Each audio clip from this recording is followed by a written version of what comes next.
Então, muito boa noite a todos. Nós hoje trazemos este tema que assenta numa das grandes linhas de força da doutrina espírita, que é a comunicação dos espíritos, não é? O espiritismo defende a imortalidade da alma e não só a simples continuidade da vida, como também a comunicabilidade, dentro de certas coordenadas, como é evidente. E então, por isso, achávamos por bem hoje começarmos a apresentação com esta pergunta: será possível existir mesmo a imortalidade da alma? Muitas vezes, até para quem já está no outro lado da vida, em situação de pouco esclarecimento, esta questão é complexa, por estranho que pareça. Todos sabemos que há dois polos opostos, não é? Para os materialistas, nós não somos mais do que o resultado de uma série de reações químicas, não é? O pensamento é fruto de complexas reações químicas, a nossa personalidade, etc. Cada um acredita no que quer, não é? No universo dos espiritualistas, o espiritismo pensa de maneira muito diferente, com base em factos, não é? Existe uma série relativamente ampla de fenómenos diversos que sustentam a ideia de que a vida continua quando o corpo material sobra, não é? Quando desencarnamos. Nessa medida, um dos grandes acervos factuais dessa ideia centra-se nos fenómenos da mediunidade. Como sabem, mediunidade é uma palavra criada por Allan Kardec, em meados do século XIX, em que ele vai buscar a palavra médium ao latim, médium, meio, intermediário, instrumento, nesse sentido, e a mediunidade não será mais do que a faculdade do médium dentro de uma variada tipologia. Então, na ótica espírita, é evidente que há evidências importantes que demonstram que a vida continua além da morte do corpo físico. O simples facto de afirmarmos isto, para quem está fora deste contexto, pode ser mais ou menos complicado, porque às vezes pensa-se que a alma, o espírito, é uma coisa assim muito vaga, tipo um fumo, não é? A gente sopra e aquilo... Mas o espírito não é nada disso, é algo muito concreto, muito consistente. E o conceito de corpo espiritual, corpo da alma, se assim quisermos, parecido com o corpo material, é aquilo que nos permite compreender os fenómenos da mediunidade e inclusivamente das vidas sucessivas, não é? Só para de passagem citarmos alguns exemplos que são demonstrativos da imortalidade da alma, temos aqueles livros de Francisco Cândido Xavier, Jovens no Além, Somos Seis, que juntam uma série de casos de jovens que desencarnaram por acidente na fase final da sua tarefa mediúnica, em que ele, sem os conhecer, sem conhecer as famílias, que eram multidões que diariamente o procuravam, mães com o coração partido por causa da partida dos seus filhos em idade jovem, não é? Iam lá, é evidente que nem todas conseguiam ter mensagens, mas de repente as mensagens eram psicografadas, não é? Em transe, umas atrás das outras, seguidinho, e alguém lia, não é? E de repente vem um nome e aparece alguém na multidão, é meu filho, e não sei o que mais. Então, houve quem pegasse numa amostra de casos desses, fosse confirmar os detalhes das cartas mediúnicas, falava em familiares com os diminutivos dos nomes típicos da família, em avós que já tinham partido, falava assim de uma série de pormenores que era realmente muito difícil, inclusive de pormenores que a própria família teve que ir confirmar para saber que era mesmo assim. Portanto, diante destas evidências, só se quisermos ser muito casmurros, é que continuamos sem perceber que a vida é muito mais complexa, muito mais vasta do que aquilo que estamos habituados a entender. Existem também estudos como o do engenheiro Hernani Guimarães Andrade.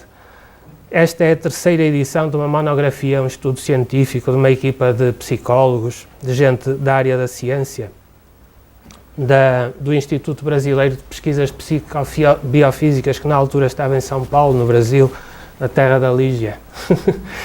E o caso Ruitenberg Rocha, que é um caso muito interessante. Eu estive a passar os olhos, já o li há 20 e tal anos, pelo início, e numa reunião mediúnica perfeitamente indistinta de qualquer outra, há uma manifestação espontânea numa reunião de ajuda a quem parte para a vida espiritual e se encontra confuso, e a médium começa a ter um transe com a expressão corporal e há uma entidade espiritual que se manifesta com uma dor no peito. A conversa desenrola-se, o esclarecimento processa-se, não é? A sensação de dor é aliviada e vem-se a perceber que ele próprio dá os dados de identidade familiares, o seu nome, Ruitenberg Rocha, um capitão ainda na escola militar, que acaba por apanhar com uma bala perdida durante a Revolução Constitucionalista de 1932. Reparem que esta manifestação a reunião mediúnica ocorre em 1961. É fácil de fixar porque foi o ano em que eu nasci. Eu estava cá fora a apanhar com o ar frio depois do parto. 3 meses depois eles têm a reunião lá no estado de São Paulo. E acontece isto. O que é interessante, já viram, de 1932 a 1961, parece que o tempo parou. Isto é um padrão, isto acontece no transe mediúnico. Parou 30 anos, mais ou menos, não é? E ainda está como se isso tivesse acontecido há umas horas, há um dia ou 2 dias. Muito recente, com a mesma sensação de dor por causa da sua própria emanação mental, se assim quisermos dizer. Então a equipa do engenheiro Hernani Guimarães Andrade vai fazer o levantamento. Cuidado que nesta altura não havia internet. A gente agora vai ao oráculo, como a Lígia costuma dizer, que é o Google. A gente vai ao Google, mete Ruitenberg Rocha, aparece logo uma trata de coisas. Naquela altura ninguém na reunião fazia ideia se aquilo era nome de alguém, não é? Tiveram que ir para os arquivos, para os óbitos, não é? Isso tudo para conseguir ver se aquilo batia certo ou não. Então esta monografia traz exaustivamente essa investigação e é mais uma evidência também de que de facto a vida continua, não é? Então, vejam bem, nas associações espíritas é relativamente comum e frequente, uma vez por semana, haver um grupo privado que faz a sua reunião, no sentido de ajudar aqueles de nós, que são muitos, que partem invigilantes para a vida espiritual sem conseguir perceber, ver, ouvir, sentir aqueles que estão ali para nos ajudar, por limitação de percepções visuais, auditivas, etc. E nestas reuniões catalisa-se esse processo de ajuda, não é? Num inquérito que foi feito a nível nacional no final do ano passado, vejam que esta pergunta, num universo de 100 associações espíritas, perguntou-se se essa associação inquirida teria reunião mediúnica. Vejam que 8 não responderam todas, como era normal, mas muita gente respondeu mais do que estávamos à espera, não é? Então 11% não terão reunião mediúnica, mas 89%, se isto deve corresponder mais ou menos à realidade se todas tivessem respondido, 89% têm pelo menos uma reunião semanal mediúnica. Só que nestas reuniões normalmente os dados, os pormenores das conversas que sejam significativos não são anotados. E quando não se anota, o que é que acontece? Fica-se como a minha sogra, que depois do sorteio do Totoloto quer saber quais foram os números que saíram. A gente já sabe a resposta, nunca lhe sai. Mas pronto, os números são sempre diferentes. Muito bem. O facto de haver 11% que não têm reunião mediúnica não é drama nenhum, porque estas reuniões ou se fazem bem ou mais vale não fazer. Allan Kardec, no livro dos médiuns, fala-nos num subcapítulo nos escolhos da mediunidade. A palavra pouco usual quer dizer as dificuldades, os problemas da mediunidade, não é? Como todas as faculdades, é importante conhecê-la conhecer a faculdade mediúnica e regulá-la, exercitá-la de forma construtiva, não é? Cá está. Qual é o capítulo? O capítulo não lhe sei dizer o número, é no livro dos médiuns de Allan Kardec. Sim, eu estava a perguntar. Isso vai-se ao Google, escolhos da mediunidade, pum, aparece logo o capítulo. Se alguém tiver aí telelé, faz isso num tirinho. Então cá está. Para aqueles que estão menos familiarizados, normalmente estas reuniões mediúnicas de assistência espiritual, de atendimento espiritual, têm médiuns, têm pessoas que esclarecem os espíritos que se manifestam no transe mediúnico, normalmente pela psicofonia, não é? Também chamada de incorporação, às vezes. Às vezes há médiuns de psicografia, que é a escrita mediúnica, não é? Às vezes há médiuns de vidência que veem cenas, coisas que se estão a passar na sala em que se faz a reunião mediúnica. Há muita mais atividade do que aquela que nós estamos a ver no plano físico, não é? E bem mais complexa. E existe, claro, alguém que ponha a ordem naquilo tudo. Tem que haver um coordenador, não é? Então, basicamente, na altura certa, num clima de muita fraternidade, muita paz, um clima muito bom, os médiuns entram em transe e as pessoas que estão destacadas para esclarecer vão dialogando, não é? E basicamente, para ilustrar, e só para ilustrar, que não há mal nenhum nisso, eu trazia aqui um caso. Eu já começo a esgotar alguns casos porque já contei alguns e não gosto de os repetir, para não dar seca a ninguém, percebem? Então há um caso de um jovem toureiro que teve um acidente na arena e este caso é interessante porque ele estava tão identificado com as obrigações de família, não é? A família investiu muito nele, viemos a perceber pelo diálogo, que ele não concebia continuar numa vida espiritual e o assunto estava complicado para o ajudar. De início a gente nunca sabe o que é que vai acontecer, não é? Então o transe inicia, uma respiração ofegante, ansiosa, não é? E espera-se que o transe se complete e o espírito começa por dizer através do médium: ui, ai meu Deus. E a gente pergunta: está ofegante, estás cansado?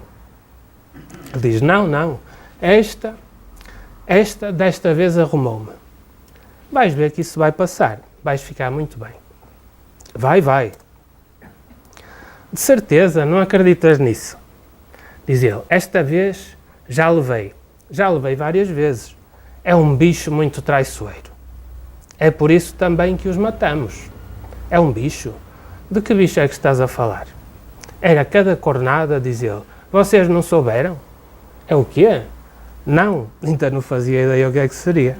Diz ele: maldito toiro, acho que vai-me levar desta para melhor. Isto foi dramático, não é? De início ele estava sensações de dor, preocupado, etc. Ele rasgou-me todo. E a gente procura tranquilizar, tirar-lhe a mente desse circuito de dor, não é? Para que ele fique tranquilo e possa ser ajudado. Então a gente diz: estás a sentir impressões que já não precisas de sentir, isso já passou. À medida que formos conversando, vais ver que te sentes melhor. Sugeria-te uma coisa: acreditas em Jesus? Vamos pedir-lhe que nos dê tranquilidade, paz, para que essas dores vão passando. Aceitas?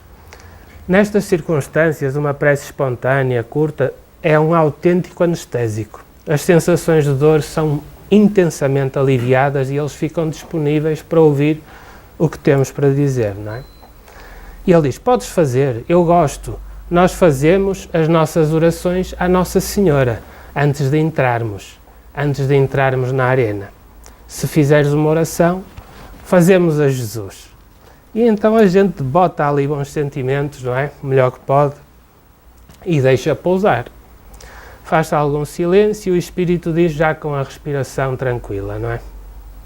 Parece impossível. Como me deixei apanhar? Não penses nisso, acontece. Ora, vê se não te sentes melhor. Eu só vejo aquela cabeça à minha frente, pá, diz ele. Não, já não vês. Vai, vejo. Ele é que sabia. Eu julguei que a prece tivesse cortado, mas não cortou lá tudo. Olha em torno de ti para perceberes onde estás. Já não estás aí, isso já passou. Estás traumatizado, mas isso passa. Dizia, levaram-me logo para a enfermaria, mas de qualquer maneira, sei lá se isto estancou. Olha, sabes em que cidade é que foi isso? Diz ele, já estou a ver que não estavas lá. Não, acabei de chegar. Mas é natural, só vejo aquela cabeça, e aí gemia mesmo, ainda. Quer dizer, isso já passou, acabou. Quer dizer, eu ainda sou homem para, se escapar desta, continuar. Não penses assim. Também não é a primeira vez que eles me rasgam, só que desta vez foi demais. Mas agora, para te livrares desses problemas, tens é de pensar numa vida futura. Essa vida acabou. Achas? Ele acha que era a vida profissional que tinha acabado. Vou confessar-te, acredito que quando o meu corpo morrer, vou sair e continuar a viver. Às vezes, ficamos com as impressões do corpo, já sem necessidade. Repara como estás a sentir-te melhor. Diz ele, estou mais calmo realmente. Estava a precisar disso, para me afastar daquela cabeça. Não penses nisso. Substitui essa imagem por prados com flores ao sol, nuvens brancas, céu azul, e nesse prado vê se te aparece alguém conhecido. Diz ele, tu queres desviar-me a cabeça, acho bem. Também precisava de um bom psicólogo. Estou a fazer concorrência ali à Andresa. Não te lembras de ver um prado verdejante na primavera, com flores amarelas, brancas, lilazes, como no Alentejo, que a gente vê nesta altura, é espetáculo aquilo, com a brisa a passar entre elas, há um bosque ao fundo. Diz ele, faz parte da minha criação. E eu insisto, ao fundo o sol num céu lindo e iluminado, nuvens brancas a passar, já viste? Fixa essa imagem, traz-te tanta paz. Vê se aparece alguém que estimes, se começa a caminhar na tua direção. Diz ele, olha, vejo toiros.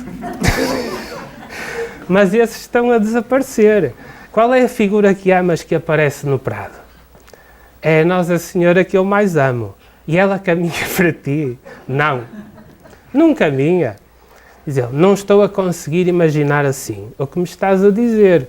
Nasci no meio destes prados. Qualquer imagem que apareça, estou a ver toiros na seara, sossegados. Pronto, tirou-me o tapete. Vamos vamos para outra técnica. Tens algum ente querido que tenha partido primeiro? Ainda tenho pai e mãe. Tenho os avós. Os avós já partiram. Eles gostavam tanto de ti. Diz ele, sabes que eles também gostavam de gado. Já vem de longa data. Era tradição familiar. Olha, já viste como se estás a sentir melhor? Diz ele, estou, realmente estou. Diz-me o que vês aqui à nossa volta. Não vês mais pessoas? Estou a ver mais pessoas. Nenhum está vestido como eu. Estão vestidos com umas túnicas. Vocês estão com vestes normais. Já estavam a ver as batas dos amigos espirituais, não é? E os que estão com túnicas de que cor são? Umas brancas, outras bege. Ah, é? E algum se dirige a ti para te falar? Diz, eu estou a ser alvo das atenções. Estão aqui a olhar para mim. Eles gostam muito de ti. Querem-te ajudar. Diz ele, isso é que é preciso. Já estão a ajudar porque estou muito mais calmo. Mas isso foste tu desde que oraste. Não, foram eles. Diz ele, que situação é esta aqui à minha volta? É para te ajudar. Ajudar? Claro, se não achas que ficavas melhor. Não, eu preciso de ajuda de médicos, não é? E de enfermeiros. Estes são mais competentes do que os que conhecias antes. Diz ele, pode ser que escape então. Nós escapamos sempre, porque o corpo tomba, mas continuamos a viver, percebes? São boas notícias. Boas notícias desde que haja uma recuperação. É grande a bondade de Deus. O corpo tomba e entramos numa vida espiritual. Para aprender mais. Uma vida espiritual? Como assim? Estamos de passagem no plano material. Esses que estás a ver são habitantes do plano espiritual. Entendes? Não entendo, não. Estavas preso àquelas sensações. Agora, estás a substituí-las pela esperança no futuro. Ele tens de explicar melhor. Costuma entender bem as coisas. Procura ver um pouquinho mais acima. A ver se encontras alguém conhecido aqui.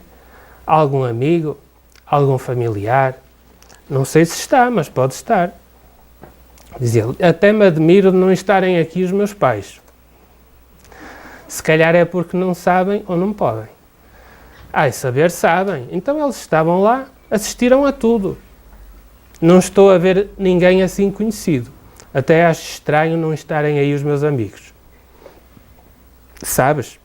Já não estás no corpo físico. Já passou há anos. Não estou o quê? O teu corpo físico morreu. Agora tens corpo espiritual. É parecido. Meu corpo morreu? Como é que isso pode acontecer? Olha, estás a falar através de um amigo nosso que te empresta o seu corpo para falarmos e tirarmos dessas dores. Diz ele, estou a ficar um bocado... Não estou a perceber. É uma surpresa. São boas notícias. Não são boas notícias, diz. Não são. Então por que achas que largaste as dores? Isso é uma coisa que tenho de reconhecer. Agora, o que estás aí a dizer, se isso me acontecesse, ficava já... Isso era o fim do mundo. Isso não pode acontecer. Tenho uma geração toda para dar continuidade. Olha, só Deus sabe quando temos de partir. Alguns vão em criança, outros quando são rapazes, outros vão velhinhos. Só Deus sabe, mas tudo continua. E eu, o que é que me aconteceu a mim? Tiveste esse acidente, não é? Entraste numa espécie de sono, ficaste naquele momento traumático e os anos passaram. Não me digas, desligaste-te do corpo.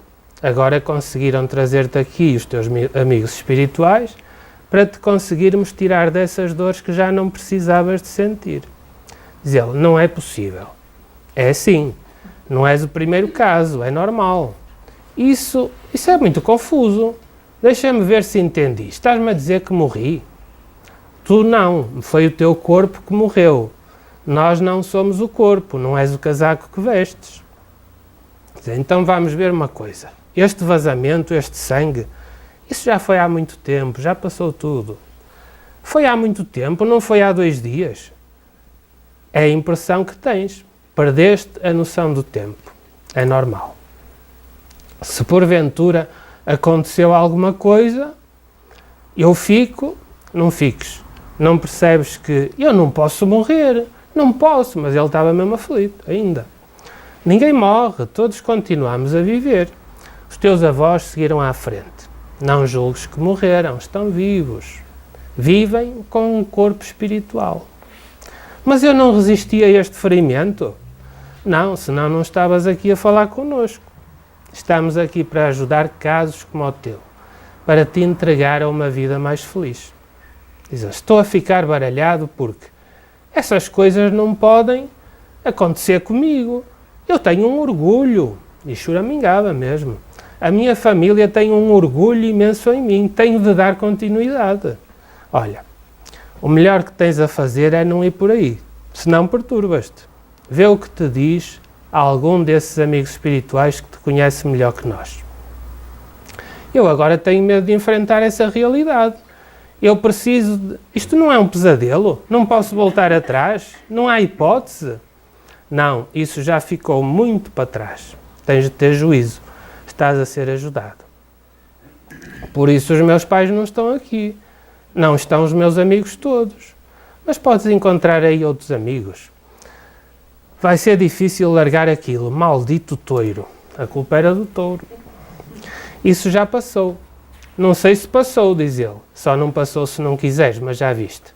Olha o trabalho que os amigos espirituais tiveram para te trazer aqui. Para te tirarem desse poço. Não é bom para ti. Levanta a fronte. Agradece a Deus por toda a ajuda que já recebeste. Não vale ser ingrato, não é? Eu só estou confuso. Porque não estou a perceber esta engrenagem. mas está a custar-me aceitar esta situação. Então, eu tenho uma vida pela frente, eu sou jovem. Até os velhinhos têm uma vida pela frente. Eu preciso de ser curado desta és curado. Mas depende de como encarares a situação. Se encarares a situação com juízo, ultrapassas isso facilmente. Então deixa-me pôr só aqui a questão. Eu aceito. Vamos supor que aceito. Para ver se consigo entender as coisas. Prontos. Então o que me aconteceu? Sucumbi. O teu corpo sucumbiu. Não resisti ao ferimento. Tu és uma alma sem corpo físico. Eu sou uma alma ainda com corpo físico. Já estou a perceber. Então sou uma alma e o meu corpo não resistiu. Deixa-me só digerir, diz ele. Então e agora? Agora o que é que eu vou fazer? Agora vais ter uma vida nova, uma nova família, e o guia para te levar a essa nova vida é um desses amigos espirituais que já viste diante de ti. Diz ele, não queria que fosse assim. Deus é que manda. Estou a querer ultrapassar estas fases a ver se consigo. O que me está a preocupar é a minha vida, o meu corpo, o que vai ser de mim. A tua vida não é o teu corpo. A tua vida é o que tens dentro do coração. Mas é um desalento tão grande, então... Ora, isto é melhor que sair-te à lotaria. Em vez de ficares com dores, estás na abertura de uma vida nova. Não sabes o investimento que a minha família fez. E o amor e a esperança que depositaram em mim. Desde pequenino que quiseram que eu fosse um herói. Tenho essa responsabilidade nos ombros. Isso já passou. Então agora para onde vou? Insiste ele. Pergunta-lhes, eles é que sabem. O meu papel era abrir-te as percepções, dar-te as boas-vindas e entregar-te aos amigos espirituais. Eles depois conduzem-te. Eles já estou a perceber. Tenho tanto para digerir. Para onde vou? Pergunta-lhes. Eles estão diante de ti. Levanta o olhar, tranquiliza-te. Estamos a dar-te boas notícias. Vais ver o mundo de outra maneira, mais realista. Vais ser mais feliz. Ele, pelo menos, parece que vai haver, que há aí campos para eu trabalhar, ou para me descontrair um bocado. Sim, tens uma recuperação psicológica a fazer. E de que maneira? Não sei como vou conseguir. Diz ele, acho que ainda vou conseguir dar a volta a isto tudo. Também acho. Eu digo dar a volta é regressar ao meu corpo.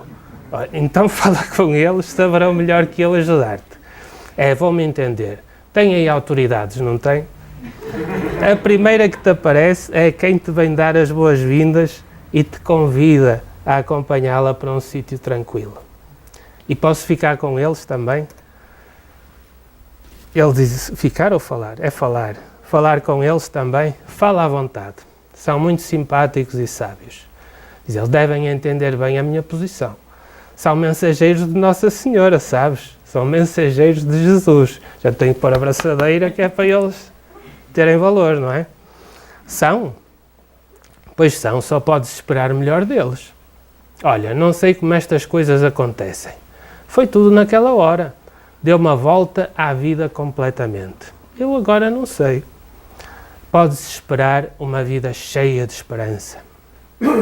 Diz, vou ficar numa perturbação enorme. Só de pensar no investimento que fizeram em mim. Isso já passou, fica na terra. Eles devem estar a chorar bem isto. Não, estão a lamentar só. Eles sabem o que me aconteceu então. Claro que sim, eles viram. Segue com esses amigos, não hesites. Agora tenho de prestar atenção a estas coisas novas.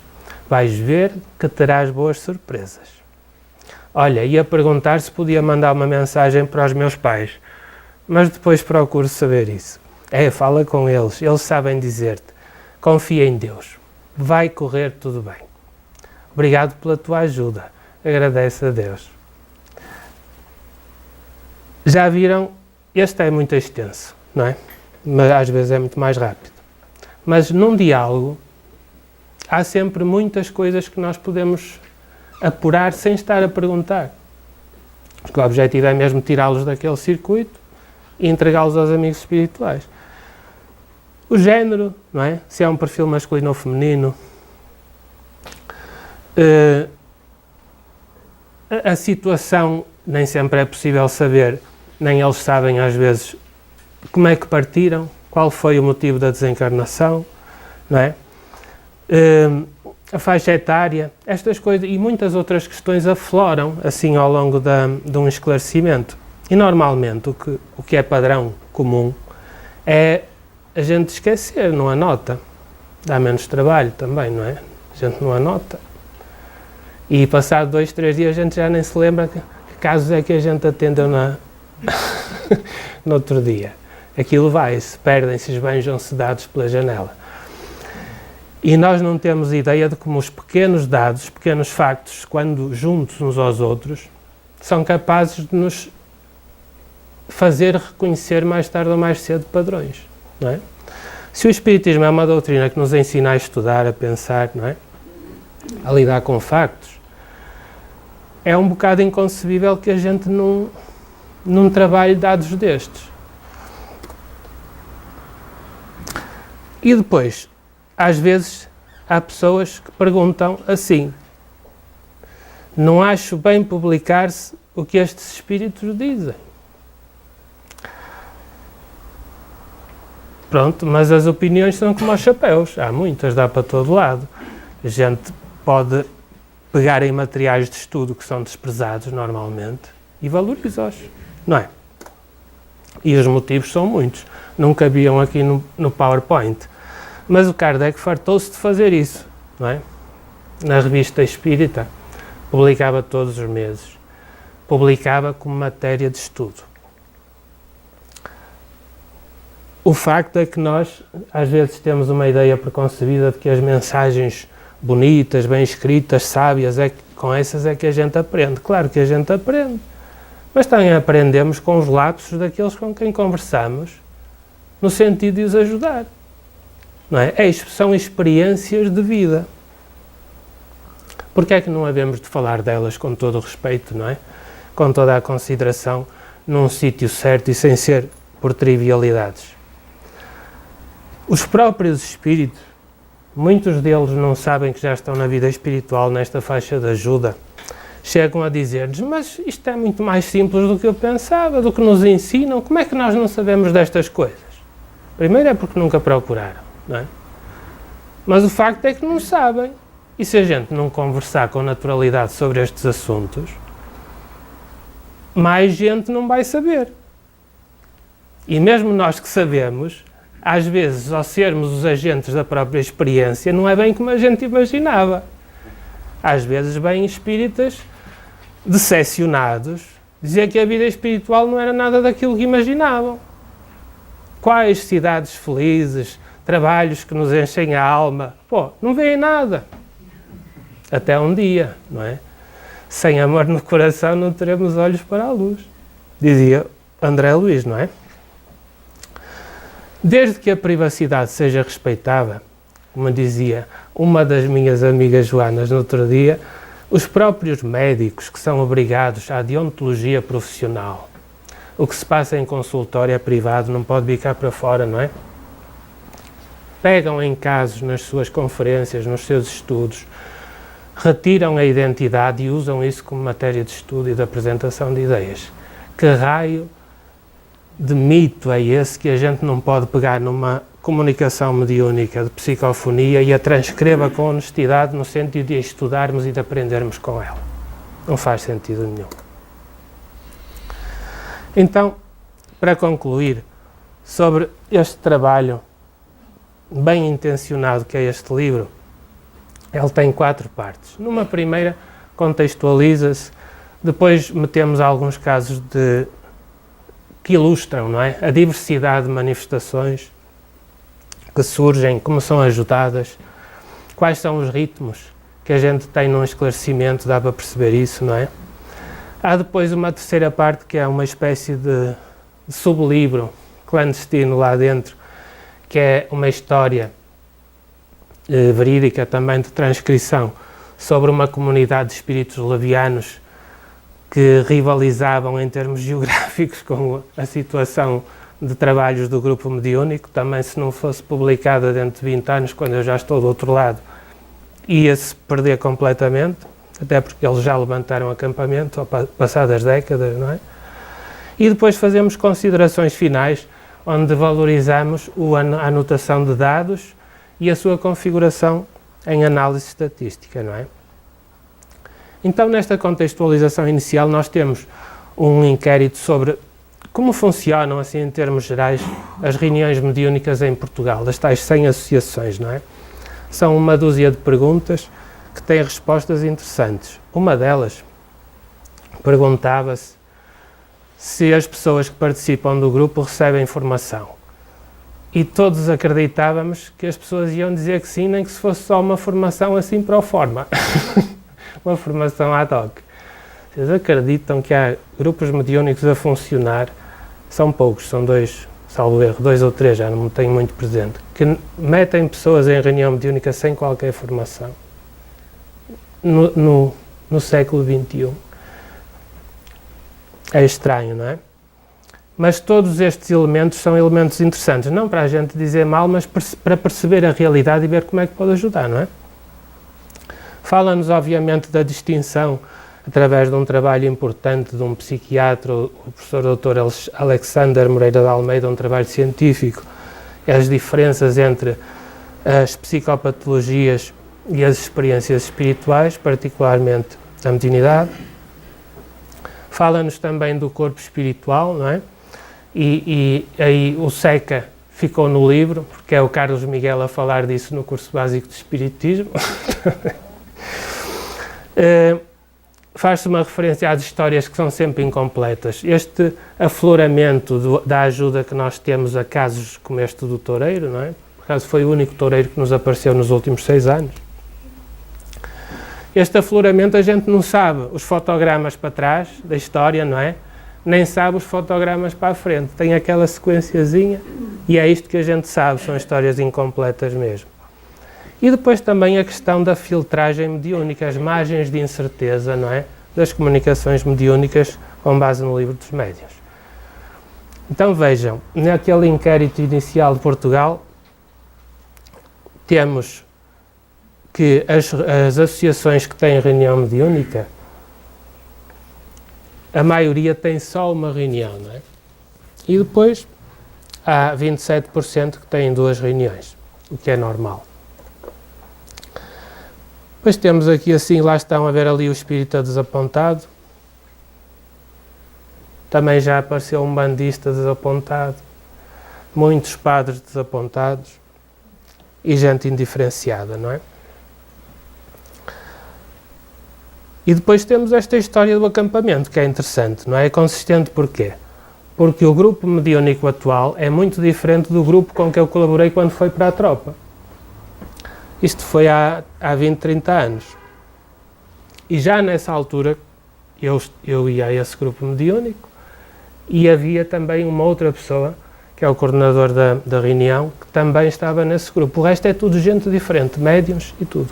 E o padrão de consistência, eles queriam que a gente fosse embora, porque incomodava o acampamento deles, não é, e tal, que é uma história interessante.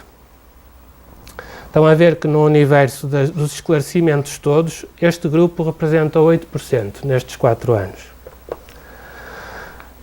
E depois temos então os gráficos, não é?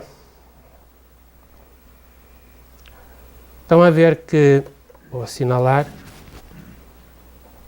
num grande número de casos, muitos dos que começam a ser esclarecidos não sabem que estão na vida espiritual.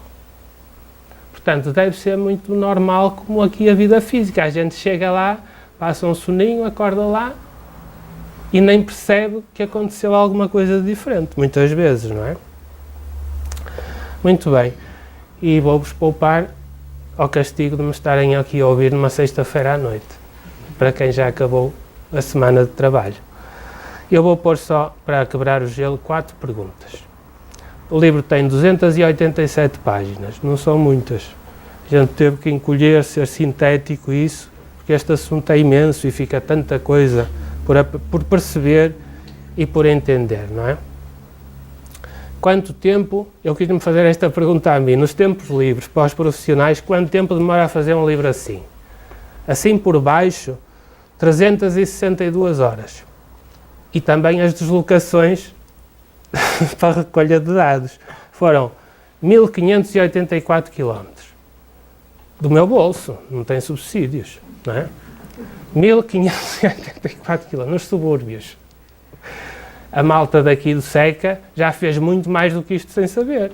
A vir cá todas as semanas, seguidinho durante anos e anos. Fizeram muito mais do que isto. Não é muito, não é? Quanto recebi, ou virei a receber pelo livro? 5.000 euros? 3.000 euros? Isto vai lembrar João Xavier de Almeida. Ele diz às vezes que a gente paga para ser espírita. A gente não pode receber nada, é contra os nossos princípios, não é?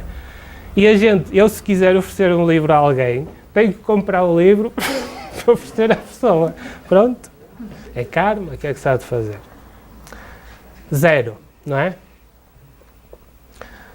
E é um livro para espíritas ou para o público em geral? Se a gente falar em introdução é para espíritas, mas depois acaba por ser escrito de uma forma que todas as pessoas possam perceber dentro do possível, não é?